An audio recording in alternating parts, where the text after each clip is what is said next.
ഇന്ന് നിങ്ങളുടെ ചുറ്റുപാടും നോക്കിയാൽ, നിങ്ങളുടെ അവസ്ഥയിലേക്ക് നോക്കിയാൽ, നിങ്ങളുടെ സാഹചര്യങ്ങളിലേക്ക് നോക്കിയാൽ സന്തോഷിക്കാൻ പ്രത്യേകിച്ച് വകയൊന്നുമില്ല.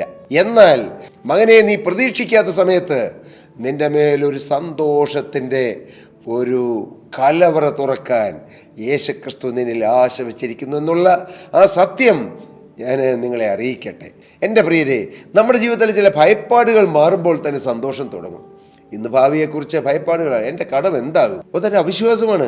എൻ്റെ കടം എൻ്റെ കർത്താവ് നീക്കുമെന്നുള്ള വിശ്വാസം ഉണ്ടെങ്കിൽ ആ കടത്തെക്കുറിച്ച് ഭയപ്പെടണ്ട. ആ വിശ്വാസം വരണമെങ്കിൽ ഈ യേശുവുമായി ഒരു പേഴ്സണൽ റിലേഷൻഷിപ്പ് വേണം. കർത്താവിന് സ്തോത്രം. ഈ യേശു സർവ്വശക്തനാണെന്നുള്ള യഥാർത്ഥമായൊരു കാഴ്ചപ്പാട് വേണം. എൻ്റെ കാര്യം നോക്കിത്തരാൻ യേശുവിന് കഴിയുമെന്നുള്ള ആഴമേറിയ വിശ്വാസം വേണം. സന്തോഷം ഒരു വസ്തുവല്ല, സന്തോഷം ഒരു ആചാരമല്ല, സന്തോഷം ഒരു അനുഷ്ഠാനമല്ല, സന്തോഷം ഏതെങ്കിലും തീർത്ഥയാത്ര ചെയ്യുന്നതല്ല. അല്ല പ്രിയരെ, സന്തോഷം ഒരു വ്യക്തിയാണ്. ആരാണ് ആ വ്യക്തി? കർത്താവായ യേശു ക്രിസ്തു. യേശുവിൻ്റെ അരികിൽ വന്നാൽ മകനെ നിനക്ക് സന്തോഷം ലഭിക്കും. യേശുവിൽ ആശ്രയിച്ചാൽ നിന്റെ ദുഃഖങ്ങൾ മാറും. ഹല്ലേലൂയ.